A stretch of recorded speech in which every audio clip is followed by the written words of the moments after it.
dalam kuasa-Mu di saat badai bergelora.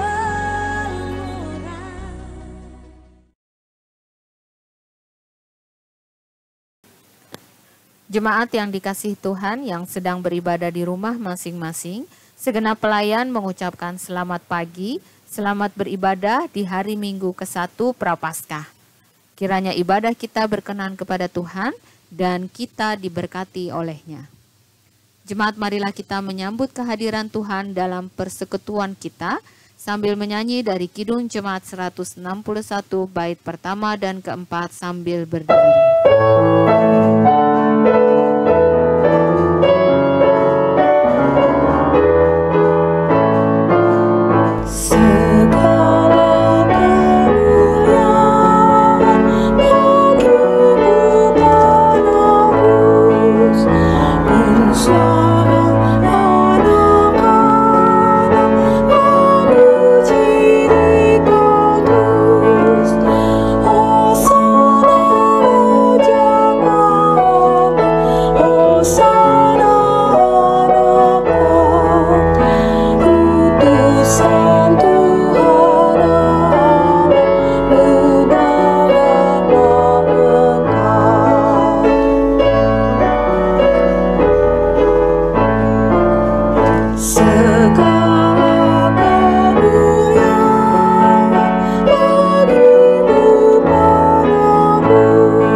Pertolongan kita adalah dalam nama Tuhan yang menjadikan langit dan bumi. Kasih karunia dan damai sejahtera dari Allah Bapa kita dan dari Tuhan Yesus Kristus menyertai saudara sekalian. Amin. Nats pembimbing saat ini diambil dari Roma 12 ayat 9 yang menyatakan bagi kita sekalian, hendaklah kasih itu jangan pura-pura. Jauhilah yang jahat dan lakukanlah yang baik.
Marilah saudara-saudara sekalian dengan sesal dan malu dan dengan segala kerendahan hati, kita mengaku dosa kita kepada Tuhan.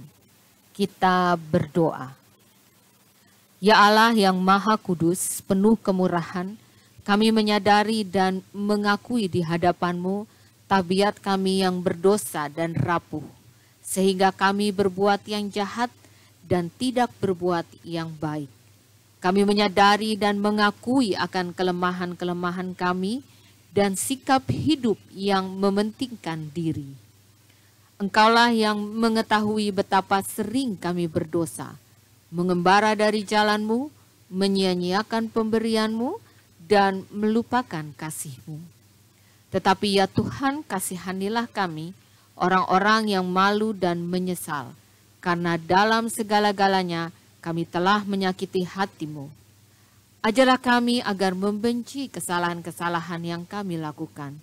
Bersihkanlah dan ampunilah dosa-dosa kami yang tersembunyi, demi anak-Mu yang kekasih. Tolonglah kami ya Allah yang kudus dan pengasih, supaya kami hidup dalam terang-Mu sesuai dengan perintah Yesus Kristus, Juru Selamat kami. Amin.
Kepada setiap orang yang telah mengaku dosa dan bertobat, disampaikan berita anugerah pengampunan sebagaimana dituliskan dalam Yesaya 43 ayat 1b yang menyatakan,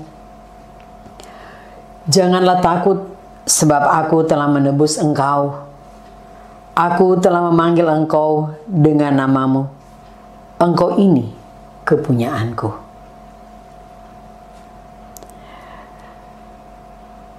Berdasarkan firman Tuhan tersebut, maka sebagai pelayan Yesus Kristus kami memberitakan bahwa pengampunan dosa telah berlaku dalam nama Bapa dan Anak dan Roh Kudus.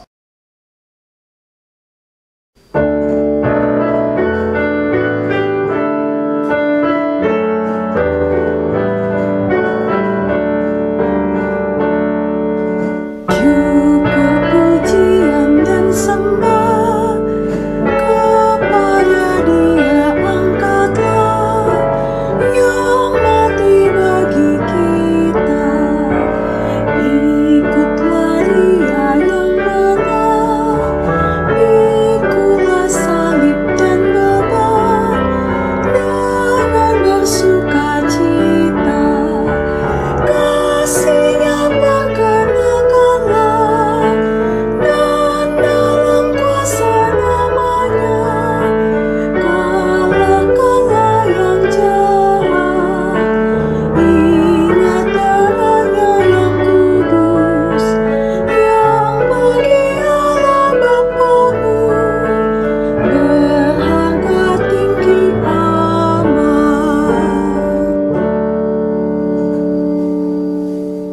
Saudara-saudara, setelah menerima anugerah pengampunan, kami mengundang saudara-saudara berdiri untuk mendengarkan perintah hidup baru, sebagaimana dituliskan dalam Matius 22 ayat 37 sampai 40 yang menyatakan, jawab Yesus kepadanya, kasihilah Tuhan Allahmu dengan segenap hatimu, dan dengan segenap jiwamu, dan dengan segenap akal budimu. Itulah hukum yang terutama dan yang pertama. Dan hukum yang kedua yang sama dengan itu ialah, kasihilah sesamamu manusia seperti dirimu sendiri. Pada kedua hukum inilah tergantung seluruh hukum Taurat dan kitab para nabi. Demikianlah perintah hidup baru. Roh Kudus menolong kita mewujudkan kemuliaan Allah dalam hidup dan kesaksian kita di dunia.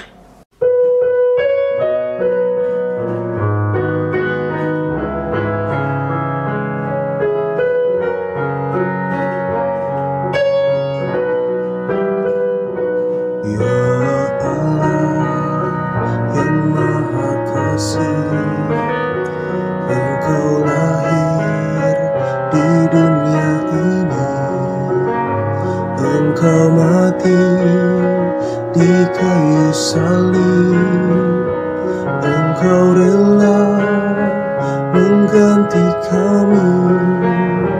Dari kubur telah kau bangkit, kuasa maut tiada lagi. Pimpinlah kami, sebab Engkaulah jalan yang benar.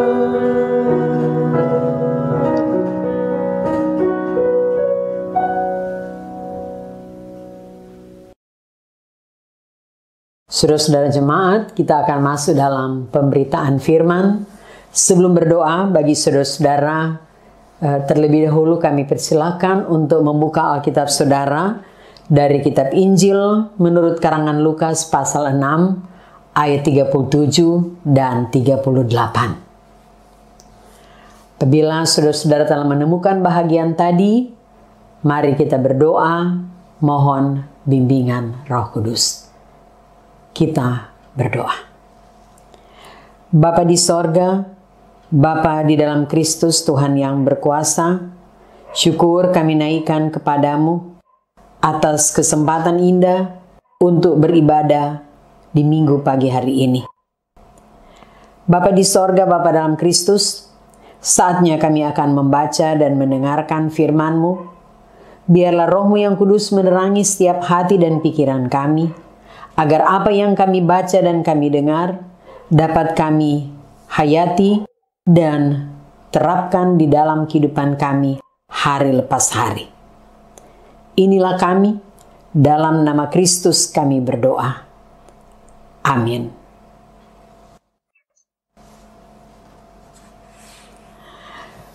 Kami mengundang saudara jemaat berdiri untuk mendengar firman Tuhan yang dibacakan dari Alkitab Hosiana.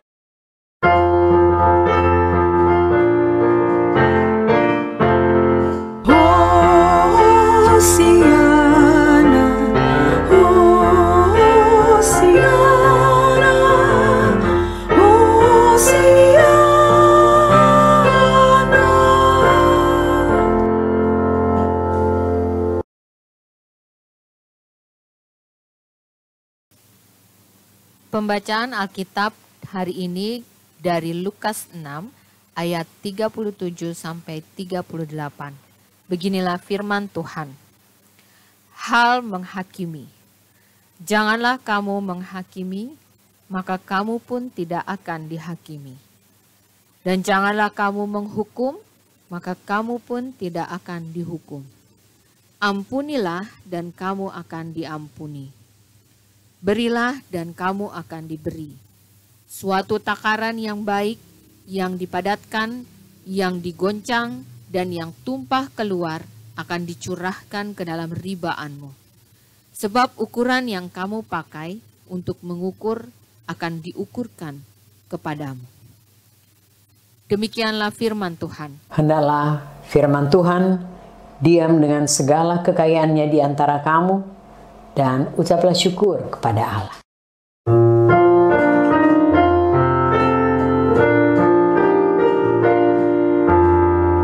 Kepadamu puji-pujian, nada syukur dan segala kemuliaan, ya Bapa, Putra, Roh Kudus, sampai kekal selama-lamanya.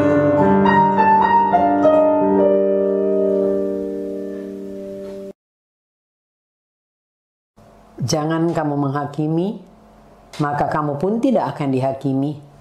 Dan janganlah kamu menghukum, maka kamu pun tidak akan dihukum. Ampunilah, dan kamu pun diampuni. Penghakiman ada di dalam tangan Tuhan. Manusia seringkali arogan, menempatkan diri di tempat Tuhan, lalu mengambil alih hak Tuhan untuk menghakimi sesama. Apalagi manusia cenderung menghakimi dengan ukuran atau kriteria manusia, tidak sama dengan kriteria atau ukuran penghakiman yang dibuat Tuhan. Lalang dan gandum tumbuh bersama. Jangan cepat-cepat kita mencabut lalang. Sebab jangan sampai gandum menjadi korban karena ikut tercabut. Biarkanlah mereka tumbuh bersama sampai waktu Tuhan tiba. Di saat itulah lalang akan diceraikan dari gandum. Marilah bersabar menanti dengan pengharapan bahwa satu saat Tuhan terlibat dan situasi akan menjadi lebih baik. Mari dengan penuh kesabaran kita mengampuni dan bukan menghakimi. Menghakimi bisa datang dalam bermacam-macam cara. Memberikan vonis yang mematikan, bukan saja dalam kata tetapi juga dalam sikap hidup. Yang mau diangkat dalam kesempatan ini adalah menghakimi dalam kata yang tajam, dalam kritik dan kecaman pedas, sehingga menusuk-nusuk nurani.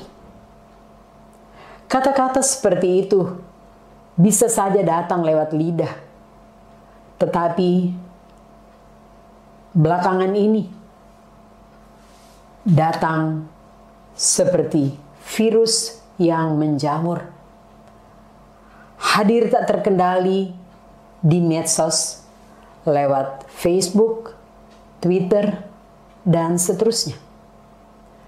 Orang melepaskan marah dan sakit hati, murka dan dendam, lewat tulisan-tulisan yang lebih tajam dari pisau. Keterampilan mengolah kata bisa menempatkan orang lain pada posisi terdesak dan sulit, menggiring lawan ke sudut untuk kemudian dihabisi. Kemudian sang pemenang melompat-lompat kegirangan. Tetapi keterampilan kata-kata bisa mencerahkan, membebaskan, menyebarkan kata-kata sejuk, menyembuhkan luka-luka kehidupan, dan melepaskan orang dari tekanan dan himpitan. Kelihatan kata-kata bisa membuat orang lain susah, tetapi juga bisa mengulurkan tangan dan mengangkat beban kehidupan orang lain. Kata bisa lebih tajam dari pisau. Luka yang disebabkan oleh pisau lebih gampang disembuhkan dibandingkan dengan luka yang disebabkan oleh kata-kata. Seringkali kata-kata menusuk nurani, membekas dalam sehingga sulit disembuhkan. Kata-kata mampu secara efektif melukai dan menyakiti orang yang mendengarnya. Tetapi lidah juga bisa menyembuhkan hati yang hancur, persahabatan yang putus, mengembalikan cinta kasih yang sudah hilang. Misalnya, maafkan aku menyesal menyakiti kamu. Beban ini berat, aku tidak bisa menolongmu, tetapi aku ada di sampingmu, kamu tidak sendiri. Mari kita angkat beban ini bersama-sama. Bersama kita mengangkat beban ini, pasti beban menjadi lebih ringan. Yang sering dilupakan atau tidak disadari ialah kata yang tajam, tulisan yang menyakitkan hati. Itu bisa menghancurkan orang yang mengucapkan atau menulis kata-kata itu. Sederetan kata tajam bukan saja melukai hati orang, tetapi tanpa disadari kata itu juga meracuni kehidupan orang yang menulis atau yang mengucapkannya. Perbendaharaan kata-kata tajam, kasar, nampaknya semakin hari semakin banyak, semakin hari semakin lancar, meluncur seperti peluru yang ditembakkan kepada orang lain, semakin merusak dan meracuni kehidupan orang yang mengucapkannya. Semakin arogan, semakin merasa di atas orang lain, semakin merendahkan dan melihat orang lain dengan sebelah mata. Lama-kelamaan menjadi habit. Tanpa disadari, bukan saja orang lain yang dirusakkan, tetapi dia sedang merusak dan merobek-robek harkat dan martabat diri sendiri sebagai manusia yang diciptakan menurut gambar dan citra Allah. Kata-kata itu semakin mempersubur kebencian, memperdalam dendam dan sakit hati,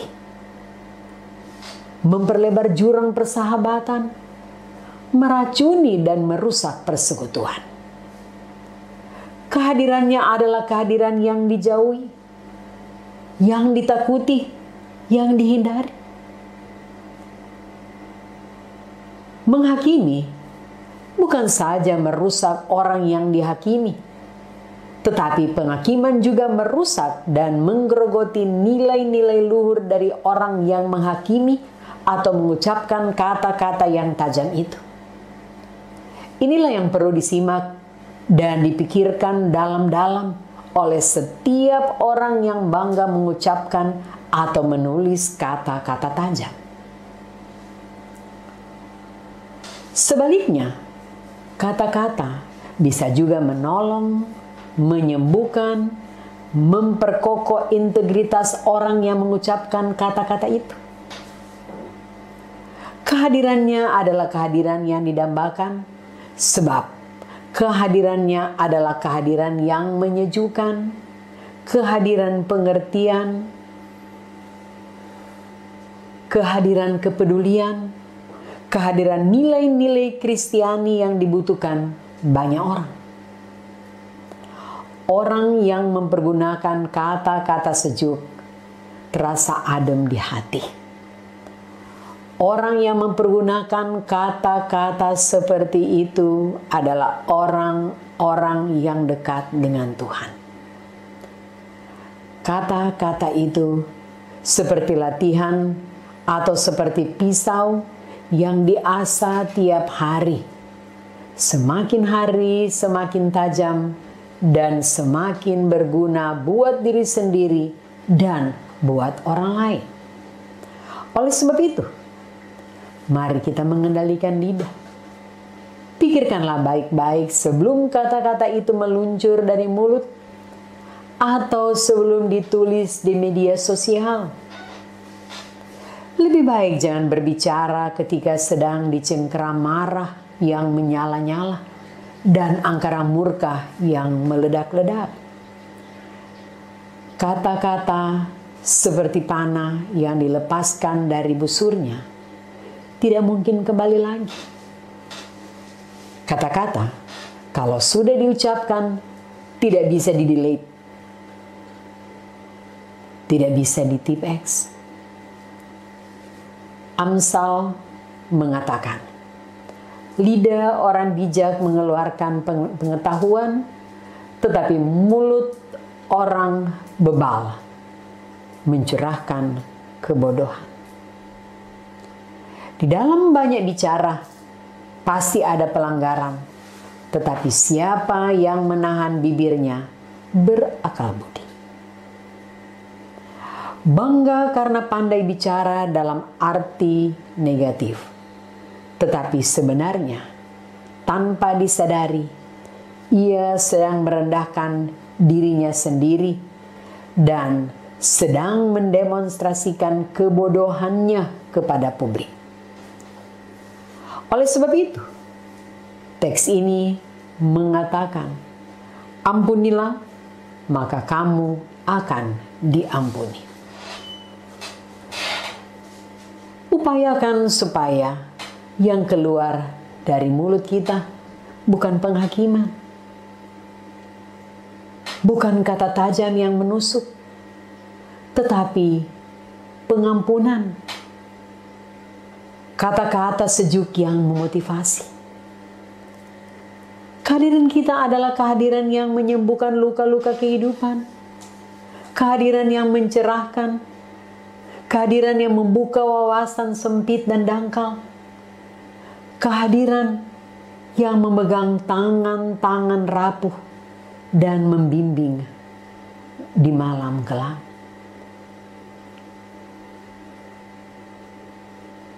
Kehadiran kita, kehadiran yang membersihkan noda-noda hitam sehingga menjadi putih seperti bulu domba. Kehadiran kita bukan kehadiran yang merampas kebahagiaan, ketenangan, ketentraman orang lain dengan penghakiman, tetapi justru kehadiran kita adalah kehadiran yang memberi pengampunan, menyebarkan kasih sayang dan pengertian, serta kepedulian dan bela rasa. Itulah sebabnya teks ini mengatakan, jangan kamu menghakimi, maka kamu pun tidak akan dihakimi. Dan janganlah kamu menghukum, maka kamu pun tidak akan dihukum. Ampunilah dan kamu pun diampuni.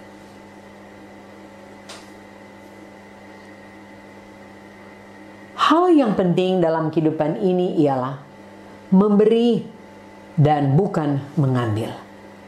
Memberi kehormatan, mengangkat harga diri, mengangkat integritas sesama, dan bukan mengambil atau menghancurkan kehormatan, nama baik, harga diri, serta kepribadian sesama dengan cara menghakimi atau menyerang lewat kata-kata tajam, menulis ungkapan-ungkapan menyakitkan di media sosial yang menghancurkan kehidupan orang lain. Moto kehidupan manusia saat ini ialah berjuang untuk mendapatkan sebanyak-banyaknya, meningkatkan popularitas dan nama baik, meningkatkan kemasyhuran sehingga semakin terkenal dan dihormati atau dikagumi oleh banyak orang. Semuanya ditempuh dengan cara menyerang orang lain, menghakimi, melecehkan dan menyepelekan orang lain. Supaya saya terkenal, orang lain harus dikorbankan. Banyak orang yang terkenal, besar, disegani, tetapi justru orang-orang itu di dalam kebesaran dan ketenarannya kehilangan nilai-nilai berharga yang dibutuhkan manusia, yaitu kepekaan dan kepedulian terhadap sesama.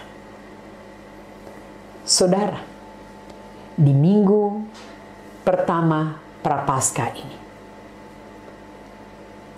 marilah kita belajar dari Yesus yang tidak menghakimi tetapi mengampuni. Bagi Yesus yang paling penting dalam kehidupan ini ialah memberi dan bukan mendapatkan.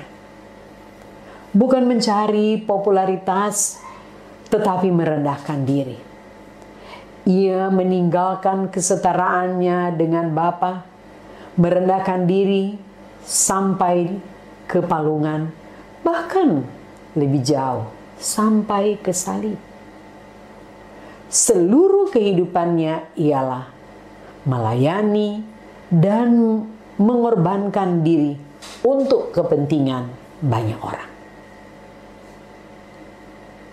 Berbeda dan bertolak belakang 180 derajat dengan manusia pada umumnya.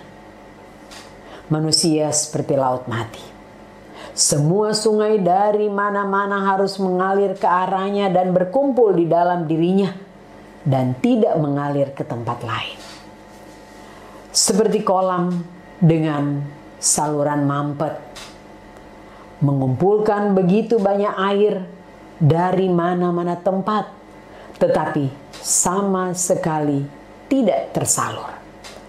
Akibatnya ialah, bagaimanapun jernihnya air itu, lama-kelamaan air itu akan keruh dan kotor karena tidak bisa dibersihkan atau disalurkan untuk kepentingan orang lain.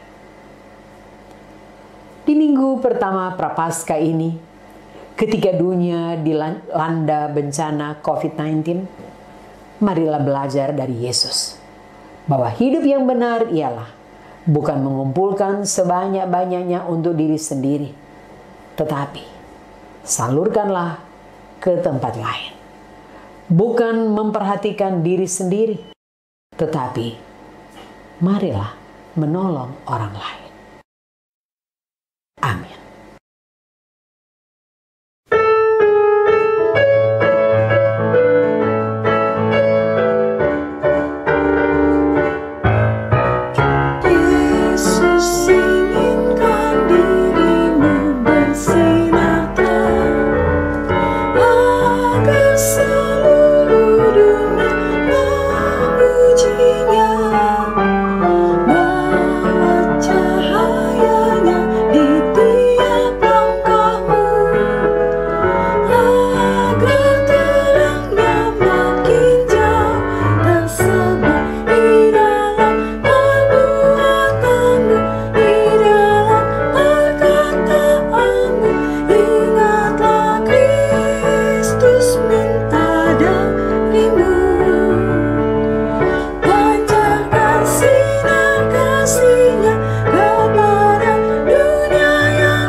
Kami mengundang saudara-saudara jemaat berdiri.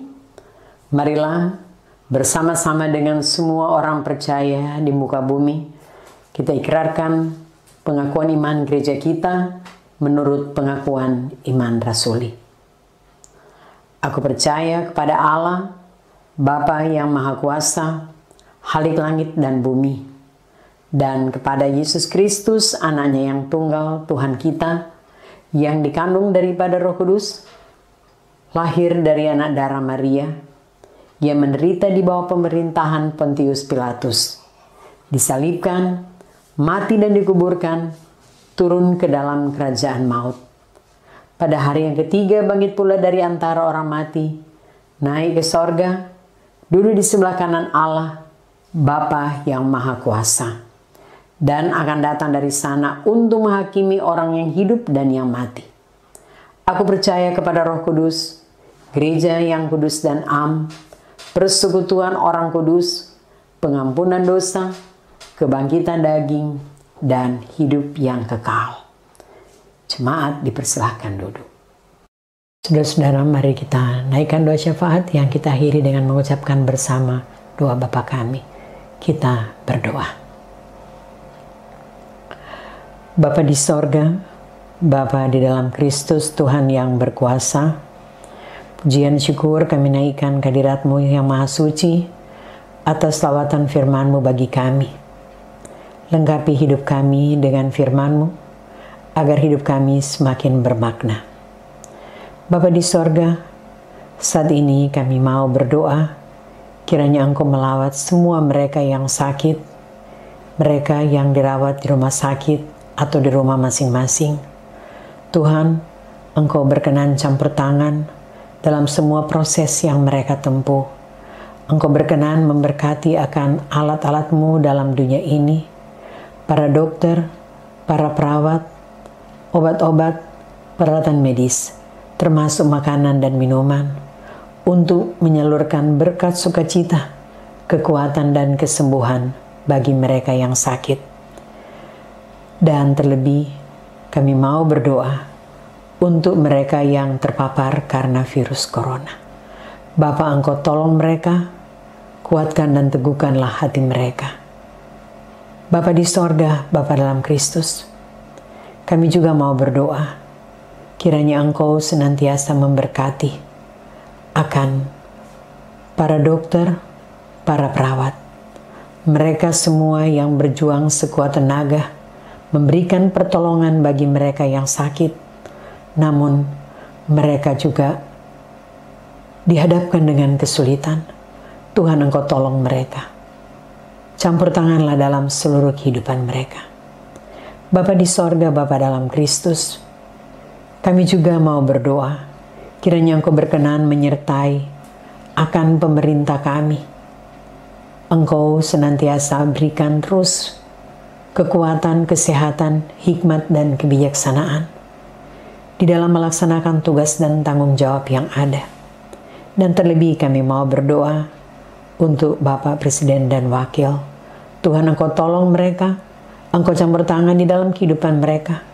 Biarlah kekuatan dan kesehatan dari Tuhan juga menjadi bagian mereka di dalam melaksanakan tugas dan tanggung jawab di tengah-tengah perjalanan bangsa dan negara kami Indonesia. Menyertai perjalanan bangsa dan negara kami Indonesia, baik sebagai pemerintah, sebagai rakyat Indonesia. Tuhan, Engkau tolong kami. Berikan terus kepada kami semua hati yang bijaksana dan takut akan Tuhan. Biarlah kami di dalam keberagaman tetap setia melakukan apa yang Tuhan kehendaki dari dalam hidup kami. Bapa di sorga, Bapa dalam Kristus, kami mau berdoa kiranya Engkau menyertai gereja-Mu dalam kehadiran dan kesaksiannya. Menyertai gereja-Mu di tanah air kami Indonesia. Menyertai gereja Protestan di Indonesia bagian Barat. Menyertai fungsionaris Majelis Sinode. Dan terlebih Tuhan, Engkau menyertai akan jemaat-Mu, Jemaat Anugerah DKI, dengan semua aktivitas yang ada. Tuhan berkenan sertai dan berkati. Ibadah yang dilakukan di keluarga masing-masing, Tuhan berkenan campur tangan Engkau berkenan menyertai akan kegiatan penyelesaian pembangunan kembali gedung gereja Anugerah. Biarlah semuanya boleh berjalan seturut kehendak-Mu, dan di dalam semuanya hanya Engkau yang dipermuliakan. Bapa di sorga, Bapa dalam Kristus, sertai dan berkati semua mereka yang dihadapkan dengan berbagai kesulitan dalam hidup ini. Dan Engkau juga senantiasa membukakan jalan bagi mereka yang mencari-cari, mereka yang berharap kepadamu. Bapa di sorga, Bapa dalam Kristus, inilah kami. Tak henti-hentinya kami datang padamu. Kami mau serahkan seluruh perjalanan kami dengan semua yang ada di dalamnya ke dalam tangan kasih Tuhan. Terimalah doa dan permohonan kami, terimalah penyerahan kami. Doa ini kami naikkan kepadamu, hanya dalam satu nama yang berkuasa, Yesus Kristus, Tuhan yang telah mengajar kami berdoa sempurna. Bapa kami yang di sorga, dikuduskanlah namamu, datanglah kerajaanmu, jadilah kehendak-Mu di bumi seperti di sorga. Berikanlah kami pada hari ini makanan kami yang secukupnya, dan ampunilah kami akan kesalahan kami, seperti kami juga mengampuni orang yang bersalah pada kami. Dan janganlah membawa kami ke dalam pencobaan, tapi lepaskanlah kami daripada yang jahat.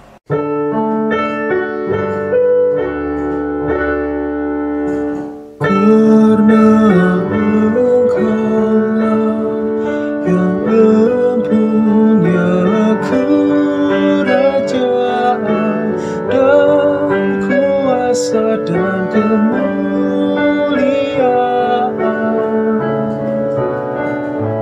sampai selama-lamanya.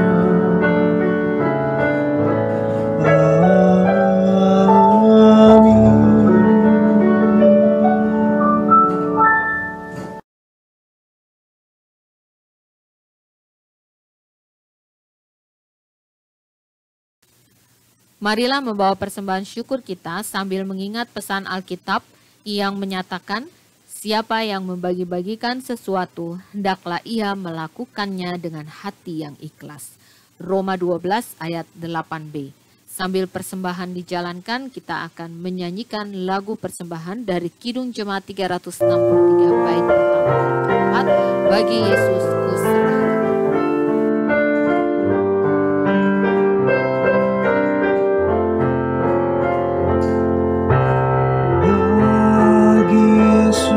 Serahkan hidupku seluruhnya, hati dan perbuatanku, pun waktuku miliknya. Bagi Yesus semuanya,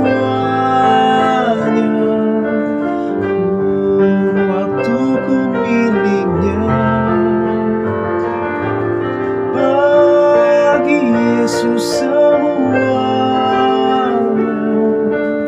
pun waktuku miliknya.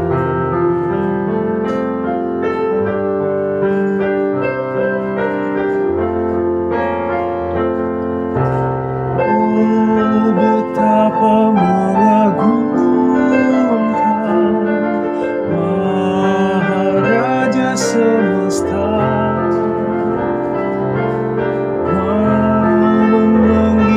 sahabat, aku dilindunginya.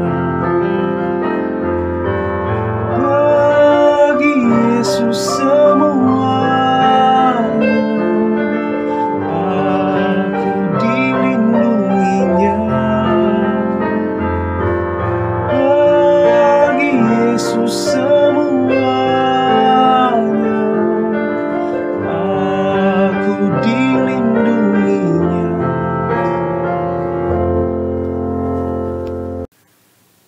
Jemaat, mari berdiri, kita akan mendoakan persembahan kita. Mari kita berdoa. Bapa Maha Kasih, dengan hati yang berlimpah terima kasih, Kami mengakui berkat-berkat-Mu dalam hidup kami. Saat ini kami datang membawa persembahan syukur kami kepadamu. Sesungguhnya apa yang kami berikan tidak sebanding dengan apa yang sudah kami terima dari-Mu ya Tuhan. Namun kami mohon terimalah dan berkatilah persembahan kami. Dan ajarlah kami terus untuk rela memberi yang terbaik bagi-Mu. Amin. Jemaat tetap berdiri, kita akan menerima pengutusan dan berkat.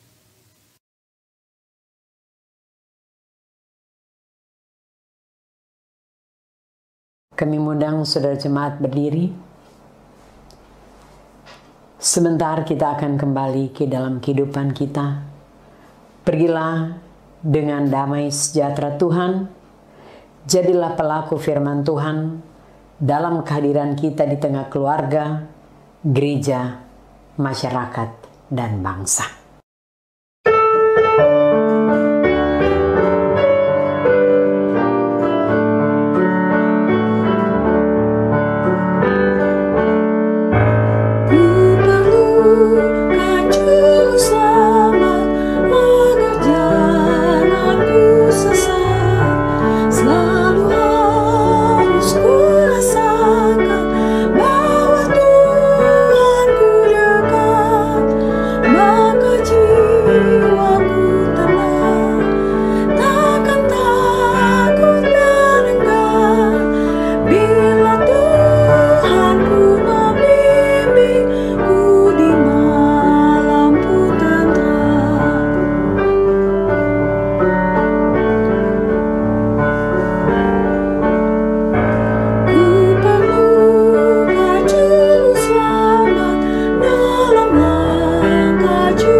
Saudara-saudara, arahkanlah hatimu kepada Tuhan dan terimalah berkat-Nya.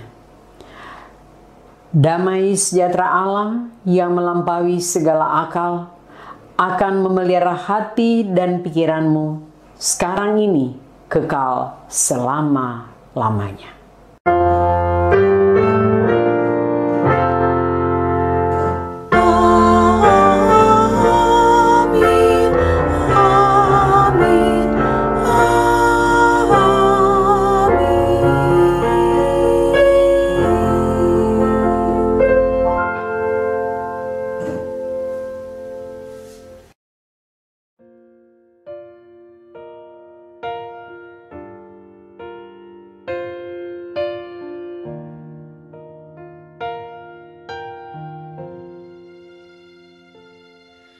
When darkness veiled the sky, the day that Jesus died, in agony upon the bitter cross, they took his body down and laid it in a tomb. His friends believed that everything was lost. But when the third day came, the darkness turned to light.